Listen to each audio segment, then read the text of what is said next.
মুসলিম স্থাপত্যের ঐতিহ্য আর কালের সাক্ষী হয়ে বাংলাদেশের বিভিন্ন স্থানে রয়েছে অনেক মসজিদ। দেশের প্রতিটি জেলায় প্রাচীনতম মসজিদ পাওয়া যায়। এমন প্রাচীন 10টি মসজিদ সম্পর্কে আমরা জানানোর চেষ্টা করব।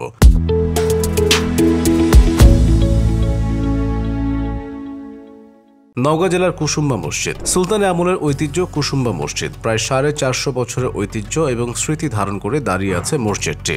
নওগাঁ জেলা সদর থেকে প্রায় 35 কিলোমিটার দূরে মান্দা উপজেলার কুসুম্বা গ্রামে অবস্থিত এই প্রত্নতাত্ত্বিক নিদর্শন। কুসুম্বা মসজিদটি উত্তর দক্ষিণে 58 ফুট লম্বা, চওড়া 42 ফুট, চারদিকের দেয়াল 6 ফুট পুরু। মসজিদের সামনের দিকে রয়েছে 3টি দরজা। এই কুসুম্বা মসজিদ সুলতানি আমলের একটি পুরাকীর্তি।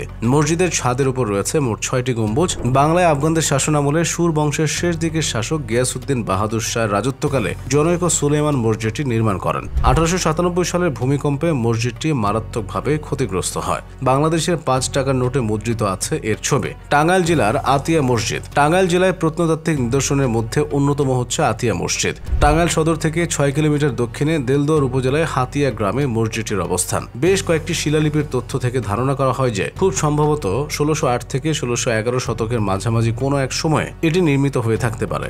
আরবি আতা থেকে আতিয়া শব্দটির উৎপত্তি, যার অর্থ হলো দানকৃত। মসজিদের 4 কোণা অষ্টকোণাকৃতি মিনার রয়েছে। মসজিদটি টেরাকোটার তৈরি। বাংলাদেশে পুরনো 10 টাকার নোটে রয়েছে আতিয়া জামে মসজিদের ছবি।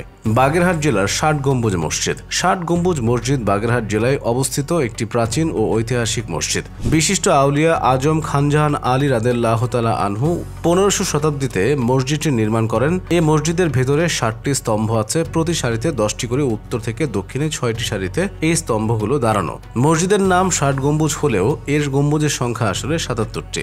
মিনারের সংখ্যা আসলে 77টি। মিনারের 4টি গম্বুজ যুক্ত করলে এর মোট গম্বুজের সংখ্যা দাঁড়ায় 81টিতে। 60 গম্বুজ নামকরণ নিয়ে জনশ্রুতি আছে। মানুষের মুখে মুখে 60 গম্বুজ হয়েছে। আবার কেউ কেউ মনে করেন গম্বুজগুলো 60টি স্তম্ভের উপর অবস্থিত বলে 60 খাম্বা কালে কালে সাজ গম্বুজ হয়ে উঠেছে। প্রাচীন এই মসজিদটিকে 1983 খ্রিস্টাব্দে ইউনেস্কো বিশ্ব ঐতিহ্য হিসেবে মর্যাদা দেয়। মসজিদটি বাগেরহাট শহরকে বাংলাদেশের 3টি বিশ্ব ঐতিহ্যবাহী শহরের মধ্যে স্থান করে দিয়েছে। চাঁপাইনবাবগঞ্জ জেলার ছোট সোনা মসজিদ। চাঁপাইনবাবগঞ্জ জেলার শিবগঞ্জ উপজেলার শাহবাজপুর ইউনিয়নে অবস্থিত ছোট সোনা মসজিদ সুলতানি স্থাপত্যের রত্ন বলে আখ্যাত। এটি বাংলাদেশের প্রাচীন মসজিদগুলোর মধ্যে অন্যতম। 1493 থেকে 1519 সালের মধ্যে সুলতান হুসাইন শাহের শাসনকালে জনৈক মনসুর ওয়ালি মোহাম্মদ বিন আলী ছোট সোনা মসজিদটি নির্মাণ করেন। প্রচলিত আছে একসময় মসজিদের গম্বুজগুলো সোনা দিয়ে মোড়ানো ছিল।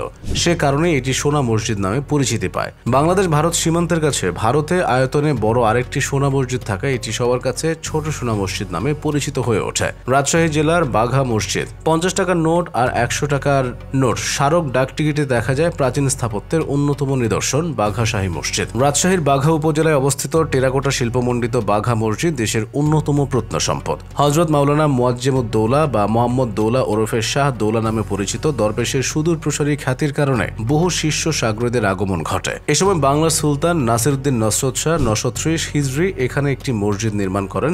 মসজিদের সম্মুখে একটি শিলালিপি স্থাপন করেন। বর্তমানে তা করাচি জাদুঘরে আছে বলে জানা গেছে। মসজিদ নির্মাণের সময় একটি জলাশয় খনন করা হয়। জলাশয়ের তীরে 160 ফুট বাহু বিশিষ্ট বর্গাকারের একখণ্ড উঁচু জমি। প্রাচীন ঘেরা এই উঁচু জমির পশ্চিমাংশে এই মসজিদ অবস্থিত।